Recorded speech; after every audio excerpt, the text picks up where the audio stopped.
Hashem, we are in a smaller forum. I love smaller forums than we were earlier. So instead of me preaching, which I hate, why don't we do what we did Friday night, which was a lot of fun. You guys are going to raise the subjects, and I'll respond to whatever subjects you want. It's so much better than, I guess you'll get what you want, instead of me getting away with what I want. I don't read off the papers, and that's not my style.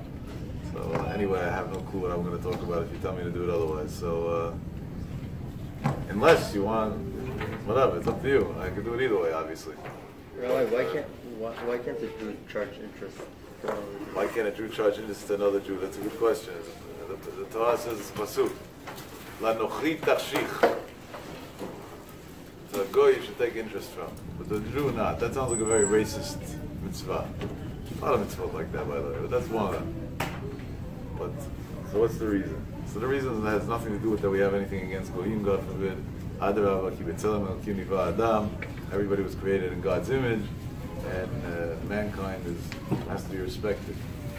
The subject here is much different. It's that really, why not charge interest? I have money. I worked for my money, and now you want my money. I want my money to work for me. That's a very normal thing. Any of us who are in business, right? I would hope we all want that. Unfortunately, today in the bank, you can't get any return for your money. So there's other ways to do it. Hard money lending is that, and it's unstructured legally and safely. But comes the Torah and says, why is somebody borrowing money from you? Because he doesn't have. What does it mean he doesn't have? That means he's in need. So your mitzvah tzedakah at that point is not to give him that money, because you're not going to give away all your money. You give tzedakah to a certain amount. At that point, your mitzvah chesed, your mitzvah tzedakah is, don't take interest from him. Don't make the money cost him money. Give him an opportunity to also make money. He said, but if you go to a goy and you ask him, give me money without taking money, he's going to tell you, what are you, crazy? I want my money to work for me. And he's not wrong, he's right. He has no mitzvah chesed. So to him that has that standard that we don't do for each other, take interest, and you get a mitzvah for it. But to a Jew that has the standard of helping another Jew, you're not allowed to take interest from him, because you're taking advantage of somebody else's weakness. That's about specifically the interest on money. The Gemara, by the way, says that hamalveh beribit, somebody who loans money to another Jew with interest, nechasav mitmotetim, a promise from Chazal, he's going to end up losing all his money. From Zaman has a chidush that even if it's done with a heter iska, it's still that way. You'll still end up losing all your money. If you look in 2008 in the crash, those who lost all their money first were the hard money lenders, because Hashem meant business. He wasn't joking around. But this is a very deep idea, that the person should want to help somebody else in need and not take advantage of somebody else's need. I'm going to tell you a story that I can't say I understand completely, but I go by it, because when the Chazon Ish does something, you don't have to understand. The Chazon Ish was the Chazon Ish, which is along the same lines, nothing to do with money, to do with Judaism. Chazon Ish had a couple that came to him for a bracha, and they had a sickness in the house, Shalom Hashem Yachim, and they weren't religious. And the Chazon Ish spoke to them and asked them all the questions about the medical details of the problem and this and that. He really interrogated them. And they explained them everything, and he gave them advice which doctor to go to, and he gave them a very, very warm blessing that they should have a for Shlema, almost like a promise. And it was known the Chazon Ish's blessings worked in Shamayim like this. So, Alavah, they walked out from the Chazon Ish so happy. When they walked out, Chaim Greinaman was very close to the Chazon Ish. He was much younger, but he passed away recently. And he asked the Chazon Ish, he was a young boy, or I don't know, boy, but he was young man. And he said, Rabbi, I don't understand.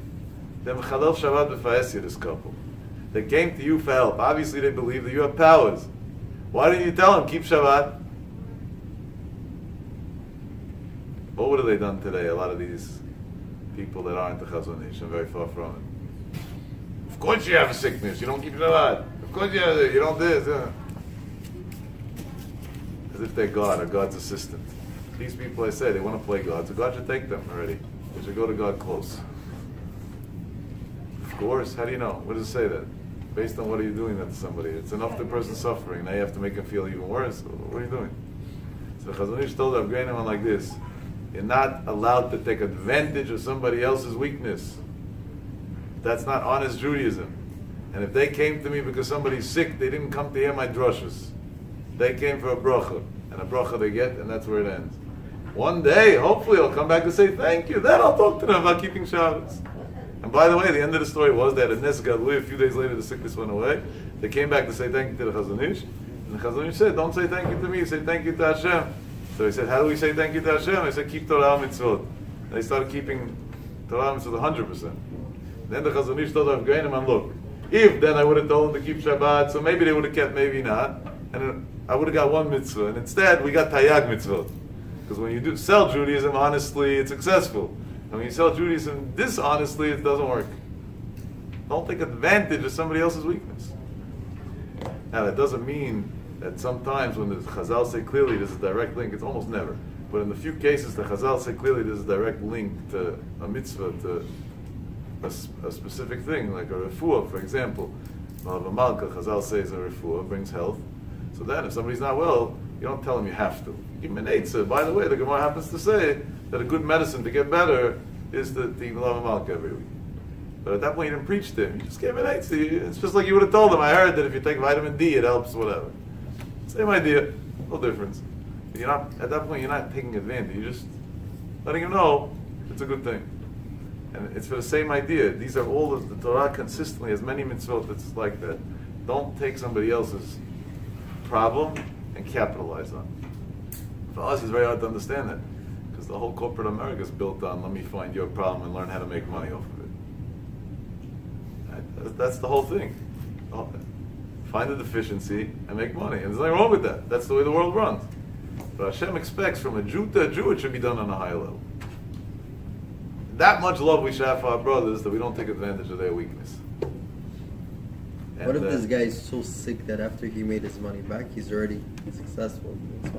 Still doesn't give you the money back. He likes holding on to it. And he says, I'll give you interest on it. So we have to ask ourselves, why are we dealing with sick people? You didn't know he was sick. But that doesn't justify taking interest. That justifies going to Bezdin or to court to sue him for the money. But it doesn't justify taking interest. You're not allowed to take interest. Ribbis goes so far that could be al pi halacha. I'll give you an example. You were cooking. Ladies know this example better than men in general. Sometimes it happens. Friday afternoon, you're cooking for Shabbat. You're cooking a stone. And you're in the middle of making something, and you realize you need 2 dozen eggs, and you only have 1.5 dozen. You thought you had 2 in the house. You had 2 boxes. You didn't realize one of the boxes was half empty. It could happen. For sure, it happens in every Jewish home. So you go to your neighbor. Live in a building, you go to your next door neighbor. I'll tell you, in Kol life, this used to happen to us all the time. They say, do me a favor, give me 1 dozen eggs. I'll give it back to you after Shabbat. You're not going to go running to the store an hour before Shabbat. It doesn't make sense. You have to finish cooking, getting ready for Shabbat. And of course your neighbor, why not? He's more than happy. He says, here, she gives you 1 dozen eggs. She gave you large eggs. Saturday night you went to the store and bought extra large eggs. Without realizing, you just bought it. And you gave it back to her. She took ribis. She got interest on what she loaned you. It could be she'll never wake up for Tchiyat HaMeitim.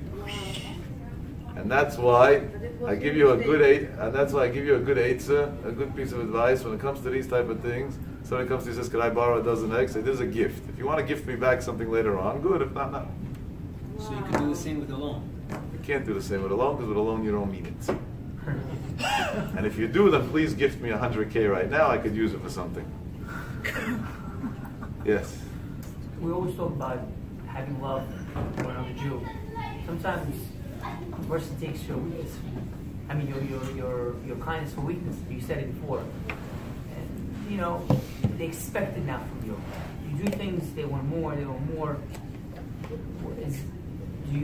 How do you deal with that? Is it normal? You just continue doing it? Or well, your end, the answer would be to continue. But then there's only one clause to that. That sometimes by feeding into somebody's, let's just call it taking advantage, you're not helping them. You're making them sick. Yes. At that point, that's not chesed. Chesed is not to make somebody else sick. Chesed is to help somebody else succeed. Meaning, if somebody, for example, I run probably one of the largest charity funds that exist in the world today. Maybe even the largest. I'm talking about religious Jewish charity funds that help, called Talmidei Chachamim. If somebody comes to me and he has to make a wedding or he's in debt or whatever it is, so we help him. we help him very generously in the best way as could be. But if this rabbi or this Talmid Chacham or this tzaddik, I have an opportunity for him to make a couple of dollars that's not going to disturb his learning in any way, I tell him, listen, I have somebody who needs somebody to learn with him half an hour a day. Learn with him half an hour a day, he's going to pay you $1,000 a week. Rich guy wants a guy to learn with him. He wants a Talmid Chacham like you. He's willing to pay. And he says no. At that point, I say, I'm sorry, I can't help you. Because if you don't want to help yourself, azov ta'azov yimo, then nobody's allowed to help you anymore. That's the difference. If a person tries, then we give and give and give. It makes no difference. But if a person says, I want to take and take and take, and I don't want to do anything for myself, then we're not allowed to give him. Because giving him is making him sicker. You can't make somebody sick. That's like giving an alcoholic more alcohol. You don't do that. At that point, then there's a different thing. There's some people who are not well mentally. And then there's a chiddush from the Chassam Sofer that I never knew until recently. I recently saw it in the Jews. Chassam Sofer writes that to give a crazy person his craziness is also chesed. Chassam Sofer writes, I never knew this. I wish I would have known it at a younger age. What does that mean? That I'll give you an example. Sometimes when I say Shiur, when people come after the Shiur to talk, whatever each one. So most of the time, it's for real reasons. A question, a halacha question, a problem, whatever it is. I do have certain people that every week come for nothing. Not just for nothing, to annoy me about the same thing over and over again. Thank God I once learned the Gemara about that guy who came to Hillel on Friday afternoon and screamed Mikan Hillel with the bet, the famous story in the Gemara. Because otherwise, probably I wouldn't be so patient. And for a while I thought maybe I should put my foot down. Enough is enough. But my time's very important. And after a long week, I want to get home. Goodbye. And I saw this Chatam Sofer and I said, that guy never, he's not well. He needs this sick attention. This is his thing. This is what keeps him going in life. That he could feel good, that he can. And it's not like they even changed the thing. Every week it's the same.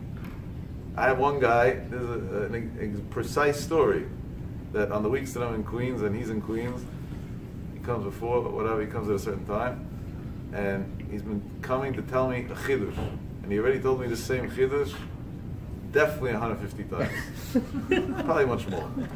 I davened to Hashem, maybe Hashem one day will give me schar like Rav Preda, that learned with the student 400 times, his whole generation went to Olam Haba. I hope that maybe one day God will have mercy on me for that reason. But, so after a while, before I saw this Chatam Sofer, I was going to cut him off, enough! Go tell it to somebody else I was going to tell him in a nice way, not to hurt his feelings. I said, he wants to hear it. But hopefully, a few times we'll do that, and we'll move it on. Then I saw the Chatam Sofer says this, and I said, if that's the case, then maybe it is what he needs in life, and he's not well. So if he was a cancer patient and he needed chemo, I would help him get chemo. So this is his chemo. What should we do?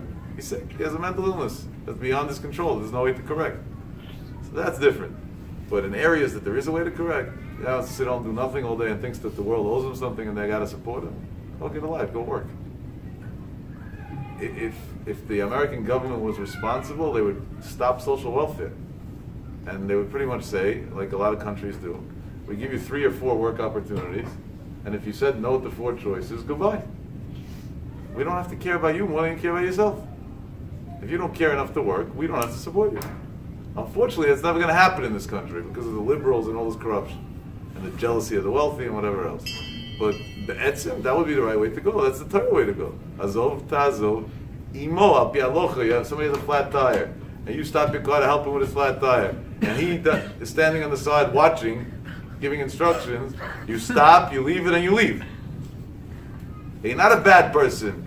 Then you're even kaima alocha. Now, if he doesn't know and he apologizes, I'm sorry, I want to help you. Tell me what I can do to help you. Just unfortunately, I never changed the tire in my life, and I have no clue what to do. That's something else already.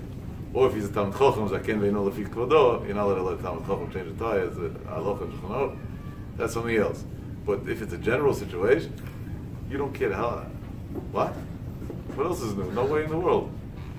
Some Zalman used to never let the boys even carry a bag for him. He said, Baruch Hashem, I have hands. I don't need you to carry for me. I have feet. I can walk myself. I don't need you to do it for me. I would declare them. They didn't feel entitled. And if Rav Zalman would let, imagine if Rav Zalman Auerbach was alive today, and I told you he's right now in Queens, and he needs a ride to Connecticut. And you went to pick him up from Queens to bring him to Connecticut.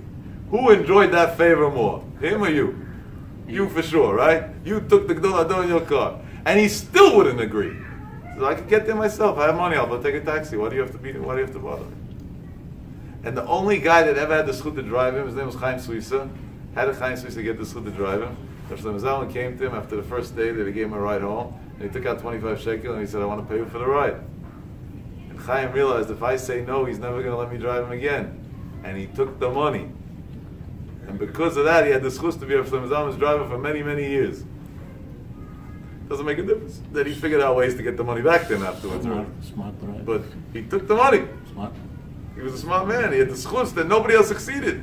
Till then, Rav Yaakov took buses. He was smart. He beat the system in simple English. He outsmarted the system. But yeah, that's definitely a rule. Azov ta'azov imo. Same thing is with kids, with young kids. 3-year-old kid, he plays Lego all day. He made a mess, turned over the whole house. Baruch Hashem. So first of all, say thank you to Hashem. They have the zchus to have kids, because many people would give their life to be in that situation. But after we got to that point, now we also want to educate him not to be a slob, right? So it would be nice if he would a little bit clean up after himself. But let's be honest, even though mothers now won't agree with this, 3-year-olds aren't capable. They don't have the focus, the patience, or the care to actually clean up. So now you're in a bind. If you don't tell him anything, you're raising a monster. Because his whole life he's going to be like that. The habits that you get at a young age are the habits that stay with you for your whole life. If you do tell him clean up, you're telling him something they can't do. Maybe he physically could do it, but at the end of the day, when you take the whole picture, not interested, it's wrong. So what do? You say, sweetheart, the house is upside down from your Lego. I'm so happy I had fun all day. Let's clean up. And you do 99.9%. So like this, he doesn't really have to do much. But in his mind, he cleaned up. And at the end, you tell him, wow, you did such a good job. You cleaned up the whole house. You're amazing. So you taught him to be a mensch and responsible in a way that he could handle. But the free ride of don't worry about it and the maid will do it, that's raising a monster. The kid will never learn responsibility. He'll never learn anything in life. When I give husbands advice to shalom bayis before they get married, before their husbands, because I don't want to wait until afterwards when they're in divorce court. I try to prevent it in advance. One of the things I tell them is that they should take upon themselves when they sit Shabbat by the table and they eat, their wife shouldn't clean up their dishes. They should go to the kitchen themselves and insist on it to bring their own dishes to the sink. I said, I don't care if you have 14 maids. Don't let the maid, don't let your wife, don't let anybody do it. Insist, no matter what. Kal v'chomer during the week. I'm saying even Shabbat. And they look at me like I'm nuts, the guys. And this has nothing to do with community. Straight up. I said, that's what's important. We came to hear serious stuff from you. This stupidity is what's important. I said, yeah, you know why it's important? Not only is you bring the dishes to the kitchen not a help for your wife, it's actually probably a headache for your wife. Because it's much easier to just take all the dishes at once and put them, and they have a system how they want to stack it, and you're just making a wreck. But the problem is not her. This you're not doing for her, this you're doing for you. A mensch cleans up after himself. And you have to show an example at home that you're a mensch. And you're not a slob. You ate. It's nice enough that they set a table for you and cook for you food. The least you can do is put your own dishes in the sink. I'll tell you a beautiful thing that I see in my parents' house whenever I go. I've seen this since I was born. And it's going on already for many, many years. Over 40 years. And my mother sets the table during the week, Friday, doesn't make a difference, always with glass for my father. And my father, even Friday night, before the meal, takes the glass plate and that. He says, thank you very much, I appreciate it. He puts it back in the closet and takes disposable and uses it. He says, Mommy's doing it to respect me, but I have to also respect Mommy. She's not going to do my dishes for me. Now that's extreme. I'm not saying you should go to that extreme. Okay, my father's very extreme with the respect of my mother, very, very extreme with the respect of my mother, so he takes it, all the way. But halavai, all husbands in Klal Yisrael should understand that. But from there to, this is not about the wife, this is about you. You should know. Yeah. Clean up after yourself. Make your own bed in the morning. Nobody owes you anything. Nobody works for you. I don't care if you're in a rush to work. Wake up 5 minutes earlier. Do what you got to do. It's a basic. And unfortunately, we have to talk to people about this. Who would believe that there would be a generation they have to tell us to people? It's hard to believe, but that's the world that we're in. That's literally the world that we're in. But where's the problem? That these kids, when they were younger, never learned it. If you learn it when you're 3, then when you're older, it's a no-brainer. If you didn't learn it when you're 3, so then what should we do? But learn it in a nice way, obviously, in a realistic way, in a happy way. So that's a general klal in halacha. We have to help every Jew as much as we can, and we should give our lives to help Jews. And I feel very comfortable talking about this subject because I've sacrificed my life on many fronts for many, many, many years straight now to help Klal Yisrael in ways that very few would ever do. But we can only help those who want to be helped. If a boy comes to me and I see that he needs a certain, rehab and whatever, we have an arrangement for him, he doesn't want to go. I'll try and convince him, I'll try and hug him and kiss him and tell, I'll try any tactic I have. But when I run out of tactics, I tell him very nicely, if you don't want to help yourself, I don't have to help you. Here's my number. Whenever you want to help yourself, call me back, and then I'll help. Azov ta'azoviu. Now sometimes somebody is so abused or so addicted that he doesn't even realize he needs help. Fine, so that's part of the job, to open up his mind that he needs help. But once we got to that point, you have to be willing to do something. What are you willing to give? There's a great story that Pesach Kron says over. What a great story. In general, he has a lot of good stories, but this one is the one that stands out by me the most of all his stories. Rav Shalom Shvadron Zitzel came to America the first time by boat. He used to come to America once a year. To London once a year and to New York once a year. To raise money for Bilim. Then it's called Bilim, now it's called Yad Lach. And he came by boat. And he ended up in Queens somehow. There's a story, I don't remember the details of the story of how he ended up in Queens, but he ended up in Queens. Pesach's father was still alive. He heard that this tzaddik from Yerushalayim is coming to America, so he wanted him to stay by him. Tzaddik, staying by him. So I don't remember the details if he went to where the boat came to, or somehow he got him somewhere else, but somehow he got a hold of Shalom. Shalom had no connections here. He didn't know he was coming to it all. It was his first time. And he succeeded to convince him to come to his house. The first night, Shalom tells him, but I'm going to be here for a few months now. I don't feel comfortable to stay, So Pesach's father tells him, what do you think, Rabbi? It's free rides? This is America, this is not Israel. I run a hotel, you got to pay. So Shalom says, fine, how much do I got to pay? Let me see if I can afford it. So he tells him whatever amount of money, I'm not going to make up a number. Some sort of money, and it wasn't a cheap price either. This is what I want per week. So Shalom agreed. I don't know if he agreed because he wanted to, because he had no choice, but one way or the other he agreed. And he stayed there. I think he stayed there close to 3 months. At the end of the 3 months, he paid him in full for the entire amount, whatever the sum of money was, for staying in his house for 3 months. That kind of story sounds crazy, no? Rav Shalom took a boat back to Israel. When he got on the boat, Pesach's father, and when I say Pesach, Shibadel Chaim Tovim, his father's not alive anymore, he should have a long life, felt such a void in his heart. He got used to tzaddik like Rav Shalom Shvadron in his house for 3 months. And it's a matter of minutes after you went on the boat to go back to Israel that his father wasn't feeling well. Because that's how much he missed Rav Shalom already. In minutes. That was the connection that they already succeeded to develop together. So when that happened, he told his wife, what's going to be over here? We need Rav Shalom. We need to be with Rav Shalom. What's going to be? So his wife told him, so let's go to Israel. So he told her, what do you mean let's go to Israel? The boat just left. We'll go to Israel. So he said, no, Baruch Hashem, we have money. We'll take a plane. Planes existed then. It was just much more expensive, and that wasn't so commonly used.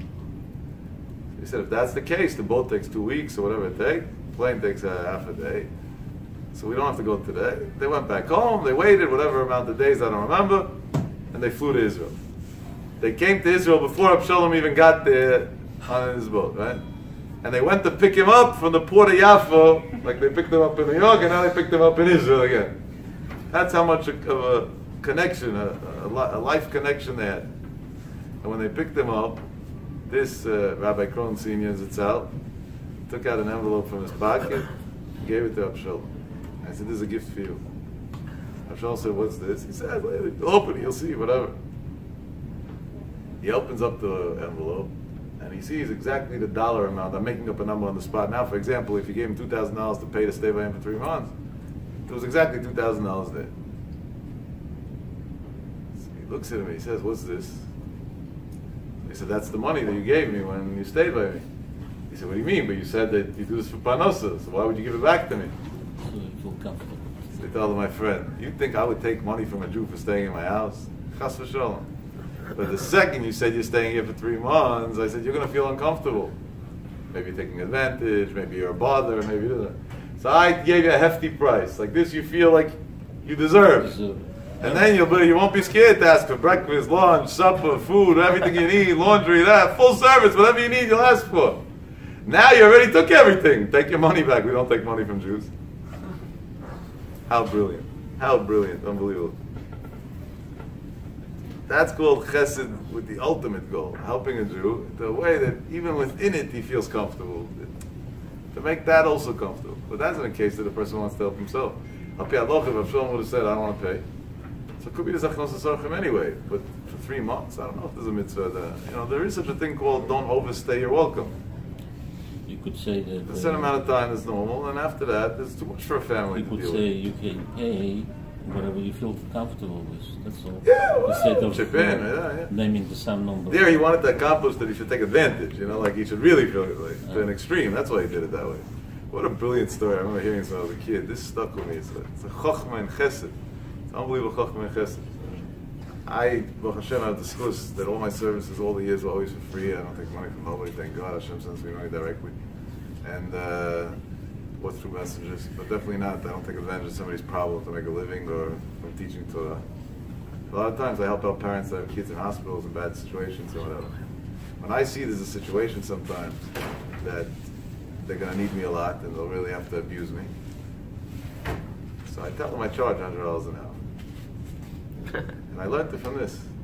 And then like a few weeks later when the kid's better, Hashem, whatever, I give them back the money. And I always tell them the story when I give them back the money. I said, if I would have not told you I charge $100 an hour, you would have never called me at 3 in the morning to say you feel bad. But your kid is in life and death, and we have to make decisions. And sometimes you need support, and sometimes, yeah. So you pay me $100 an hour, $200 an hour, so you feel comfortable already. Okay, he's getting paid, big deal. So now, Baruch Hashem, I got paid, here's your money back, your kid should live and be well, and everything, everybody should be happy. But that's called azov ta'azov imo. That's a person who wants to help himself. They're already in a hospital. They're trying to take care of the kid, and they need extra help. Chizuk, food, this, that, whatever it is that they need. Medical advice, whatever it is that they need. But if a person doesn't want to help himself at all, then halacha is no mitzvah anymore. Fine, next. We got time, I think, for a couple of more.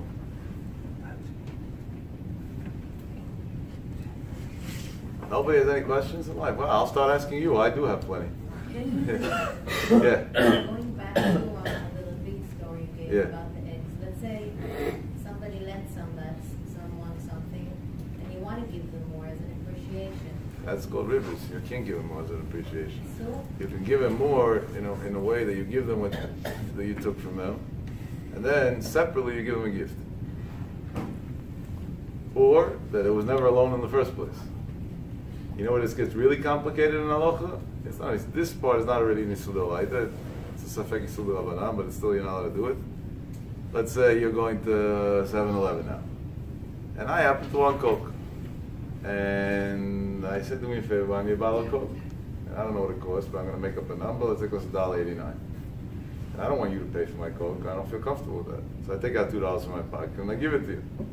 And you say, but it only costed $1.89. I said, are you crazy? Are you going to start counting pennies with me now? Put it in stock, or whatever. Like, I make fun of the whole thing. That's me being nice and generous and being a mensch. But you're not allowed to say okay to that. Because you gave me a loan of $1.89 when you bought me the soda. And I'm paying you back interest now on that soda. Something people don't think of. Masim b'chol yom. Is there a problem giving interest or taking? Is there a problem? You're not allowed to give, you're not allowed to take, both ways. And now both people have a problem. Now that's not ribis ketzutza, so it's not isur light that goes down a level in isur, but it's still wrong. That's why the best eitzah with all these things is you're going to buy a friend something for $3. Tell them, here's a gift. You want to pay me back? Give me a gift. But it has nothing to do with what I gave you. But if he's And going then the dollar amount doesn't make a difference already. But if he's going to say you can put in tzedakah like rest of the money. You have to remember to put it in tzedakah then, otherwise stealing from tzedakah. When people tell me, put the change in tzedakah, I say, no, thank you, keep all your money. Because what if I forgot? I don't have a pushka right here to put it now. And if in an hour I forget, now I'm stealing from charity on top of it. That's all I need in my life. Sometimes that eitzah is not a good eitzah. I was in one of the restaurants in Queens one day, and they were lacking some of the change that they had to give me. So part, I felt that the girl deserves a tip. She served me after all. She made my food, whatever. The other part, I told her the extra $10 put in charity. Later on that night, the mashgiach told me, just for the record, your extra $10 went into her tip box, so please forgive her in Shamayim, she shouldn't have a problem. She didn't mean to route on her to say Lashon Hara. He was a really Reish Shamayim. He wanted me to. I said, I said if she was able to do that means she needed the charity. So it's also a form of charity. My suffix afterwards was an interesting suffix in halacha. In my mind, at that point, I wanted to give tzedakah $10. Maybe she doesn't qualify for tzedakah. Do I have to take another $10 out of my pocket now and give it to tzedakah? And the answer is probably yes. But or make a person do one or the other. But fine. So that's what I did. But ribbis is very common. All day long we do transactions, and tons of them are ribbis, and that's why people struggle financially. The Gemara says, be very careful. This whole Sfarim written, you can learn months and years. Very complicated. I'm not an expert in this area. I just know a few of the basic halachot to survive. But there's so much more in the area that I have no clue of. Now, I'm giving you some examples. That's why the best way, especially when it comes to food items, when we borrow from neighbors back and forth, which is a good thing, we should always share and everything. It's a gift, goodbye. If the neighbor wants to give you back a gift, good. If not, who cares? So you give somebody some food for Shabbos, what's the problem? Then you save all these issues in one shot. Even quality. You say, do me a favor, you got a box of crackers? I need a box of crackers, I'll give it back to you. They gave you a box of crackers that the expiration date's in 3 days from now, which tastes half stale. You went to a store that sells fresh stuff, and you gave them back a box of crackers that has expiration date of 2 years. It's also ribbis, because the value of this and the value of that is more. Now, again, it's not an issue of the rice, it's a different type of, but it's a problem, the place can talk about it. The Vilna Goyen says, we don't hold like this halacha, but the Vilna Goyen takes it so far that if you loan me $10 and I'm coming to pay you back, I'm not allowed to tell you thank you. Because if I tell you thank you, it's called ribit varim. That's what the Vilna Goyen says. Now the halacha, we don't hold like that. But that's how far this subject goes. It's not a joke, it's a serious subject. If the goy brings you back your money... Goy, you have to take interest. The more the merrier. You get a mitzvah for every dollar interest you take. La nochri tashich. From a goy, you get a mitzvah, they're just like putting on tefillin. Same thing. Took interest from a goy, you got a mitzvah like as if you put on tefillin. You can say, I'll give you 10, bring the 15 back. Yeah. Tell them 50 also if you want. Be a loan shark, why not? Rabbi, what about family members? Yeah. What about family members? Jews is a Jewish, two Jewish, not allowed. Family members are Jews. What's the question? Like family member, like your brother or like your sister came and you just... So give it to them. What do you care? Adrabah, it's easier to give a gift. No charge interest, that's all. You're not going to charge your brother interest, I would hope. No, let's say if the parents ask you to buy something and there's a change of 50 cents or whatever, it's the same issue? So there's a big chiddush in the Poskim that when it comes to the parents to kids, not vice versa for some reason. That let's say you bought them something for $80, they give you a $100 bill. A parent that respects himself is not going to tell you, give me back 20, right? And even if you take out 20, they're not going to take it either. That's a simple dignity. It doesn't make a difference if you're poor or rich. You could be much wealthier than them, they still won't do it. That's a parent. But then the person can say that they're not paying you back. They're giving you $100 either way. And the proof is, if you would have came to her and said, Mom, they didn't have it in the store, but I want $100 anyway because I want to go buy pizza, she would take the same $100 out and give it to you. She wouldn't think twice. That's a parent. So Mamela, that's not called ribbis. That's not. Parents give kids money. That's the way it is. Interestingly enough, the poskim say that the other way around is lav dafka. And maybe we should ask ourselves why not. If anything, other kids should be giving the parents even more. They raised you, they brought you to the world, give them your life, give them your life. But in this generation, we don't always understand what kibbutz avayim means. Fine. But in that case, yeah. Or people that, let's say, partners in business. So one day this guy buys lunch, the other day this guy. So then it's the same idea as parents. If I would come to you anyway and tell you, give me $20, I don't have cash on me for lunch, you're not going to take it back the next day. You'd be embarrassed to. Not embarrassed, you won't want to. We're partners, we're making fortunes together. So then at that point, that already might be mutter. That's a different type of thing. That's a real gift, it's nothing. So if a parent owes the son money, that's a problem. Because the son most probably doesn't want to take back the money. No, if he doesn't want to take it back, so he forgave it next. They don't owe him anything. They went shopping, the mother asked the son to pay. He pays, and she just takes the receipt and tosses it. The mother did so much. There's nothing wrong with that. What do you mean? She has to offer the money, because that's a debt. But once she offered, if the son doesn't want to take it, then he's a mensch. I wouldn't take money from my parents. I mean, they gave me their life. Why should I take I should nickel and dime them for a few dollars? Sick. The least I could do, Adarabah, and then you get a big schus kibbutz avayim also. Yes, sir. I mean, I think you answered, but the question about the family, like, we have a lot of, like, I buy something for my sister, my brother, whatever it is, and you don't nickel and dime, like. So you make an arrangement that it's all gifts, and you solve all the problems. So you just have it when you're buying it, or when you're mine, and I think that's normal by brothers and sisters. It's not up there. Yeah. You ever called your brother and said you owe me $1.04 from yesterday? It's okay. I hope not, right? It means that's not ribbis already, but by friends it is a problem, because by friends sometimes we do expect our money back because we feel taken advantage of otherwise. But a brother and sister that are, today I buy you, tomorrow you buy me, so that's today you're gifting me, tomorrow I'm gifting you, who cares? That would be the healthy way at least. So everybody should behave that way with it.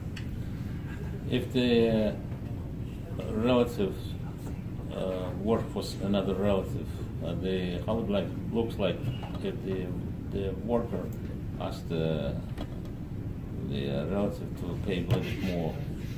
What's the problem with that? The worker has to protect his rights. I said in general, family members working together in one business is not a healthy thing, because unfortunately the world today is not like it was even 10 years ago, and that loyalty of family doesn't exist anymore. And so even though 15, 20 years ago I was the biggest fan of every kid to work for his father, because why not? What could be better? The father's business should be protected by the kid and so on. Today, unfortunately, we know way too many stories of fathers and sons that are fighting over money, and brothers that are fighting over money, and how many families do we know just in a radius of a mile of our shul of families that fell apart over money fights? So it might not be such a smart answer today. But a worker is a worker, meaning if a father employs his son, when he's employed, he's not a son, he's a worker. And a worker has to be treated al pi halachos of a worker. You're not allowed to pay him late, you have to pay him on time. If he's an employee that gets paid by the day, you have to pay him every day before Shkia, and so on. They're all different halachos. You have to go learn Choshen Mishpat. Like you can't teach the whole Choshen Mishpat in 5 minutes. Son is not exactly happy with what father pays him. So let him leave. Let him get a different job. Is he allowed to ask the father pay him? Sure. He said, Dad, I need more money. I can't live like this. And if the father says no, so then there's no disrespect. I love you, but I'm going to go find a job that pays me more. Have a good life. And they'll stay best friends, and they'll work separate, which is probably healthier for both of them anyway. It's not the whole atzlacha that the Syrians had in the family businesses is because they never had financial disputes. They never had anything. I'll tell you, I'm a little concerned that maybe he doesn't want me to say his name, but I can guarantee you that every single person in this room knows this guy. He's very, very wealthy, and he's partners with a few of his brothers in a business for many, many years. We're not talking about 1 or 2 years, we're talking about tens of years. And I once asked one of the brothers, what's the sodat tzlacha? What's the secret to the success? You guys are not smarter than everybody. You're not better seichel than everybody. Just the opposite. You're immigrants. You don't even speak the language well. You don't that. And a lot of people in your industry don't last 2 days, and you guys are around killing it. We are further for years and years and years and years and years. How do you explain your success? He said, very simple. It's not complicated at all. I said, what? He said, you know the way we run our finances at work? I said, I have no idea. He said, we have one general bank account and one safe. Whoever needs anything takes whatever they need, and nobody asks any questions. He says, and this has been working for 41 years straight. And he told me this 2 years ago, so now it's already 43 years straight. That's called a family business. And I agree with him on that assessment. When Hashem sees brothers and sisters and parents and kids getting along like that, of course he's going to send them unlimited money. It's a walking Kiddush Hashem. Now let me tell you what's more mind-boggling. I attended 2 different cousins in that family, like one brother's daughter and one brother's son's wedding that was like 12 days apart. One guy made a wedding for maybe $200,000. I don't know for sure, I'm not in the catering business, but that was what the people, would have looked like at least. And the other guy made a wedding that was as simple as a cola guy. And they couldn't care less. It came from the same safe. But this is what he wanted, because that was the image he wanted to portray, and this is what he wanted, and everybody was happy for the other one. That's a family business. It's a healthy family business to be in. But if somebody's going to be in a family business and the brothers are going to nickel and dime each other, you owe me $800, you owe me $300, you're not going to be brothers. Don't do it. Go work alone, be separate, and then like this, the family won't fall apart. You'll be able to stay together. Thank you. It's a much smarter, healthier way to go about things. Yeah, we got time for one more, and then we're starting Mincha because of Shkia. Yes. So this question pertains to kashrut. You can try. Baruch Hashem, we all know the kosher animals, the kosher birds, the kosher fish, and so forth. And this question is regards to shkita. So for kashrut, we know in order to be kosher, it has to be shechted in a proper way. Now, in the written Torah, in the Chumash, it just says which birds and which animals are kosher. But for the layman person who's not too proficient in terms of the actual halakha of kashrut, and you want to explain to them, because it's a lot of people, they think if they just eat tigura, they eat beef or lamb, it's a kosher animal, which is true in theory, but it has to be checked in a proper way. So how do you explain to them in a most efficient and a quick way that it has to be, this is the process, you can't just go to Trader Joe's or Whole Foods and buy meat and lamb. Yeah, it's kosher. That's a good question. I sighed because there is no quick answer. You know how long it takes to learn Hilchos Shechita? You know how long it takes for the biggest minds. I'm not talking about somebody who didn't learn. Even if you learned your whole life, Hilchos Shechita is very hard and complicated. Now, could be the way around it is, but this is not an answer. I'm just beating the bush with you and not giving you an honest answer. The closest thing to the way around it, if you want to beat the bush, is the Torah does say that there's a concept of slaughtering animals and whatever, and the Gemara learns out from there the guidelines, and therefore you could simplify it by saying it says in the Talmud or it says in the Shulchan Aruch. But I don't know if that's going to work, because by some people, they need a. So if a guy really wants to know, so I would hug him and kiss him and say, but welcome, come learn. Let's learn for a couple of months together. You'll know better than the shochet at the end. Why? Not only why, you'll be able to do it yourself. You'll know why and how and everything else. But is there a one-sentence answer to that? No, there is no one-sentence answer to give. Because it's a complicated thing. It took the greatest sages months and months and months to study it. So of course we're not going to be able to... I learned Shechita a few times, and I would never take the responsibility on saying halakha in Hilchos Shechita. It's very complicated halachot. Yeah. I don't know well enough. I don't consider that I could answer such a question. I definitely wouldn't ever slaughter an animal, at least not at this point, because I don't trust myself. And that's with learning it. It's very hard. It's not easy. But that's the beauty of the Torah. There's always there's always more to learn. It never ends. There's no end point. That's why you never get depressed. You always have more to stimulate your mind from. Hashem should help. You're very, very blessed.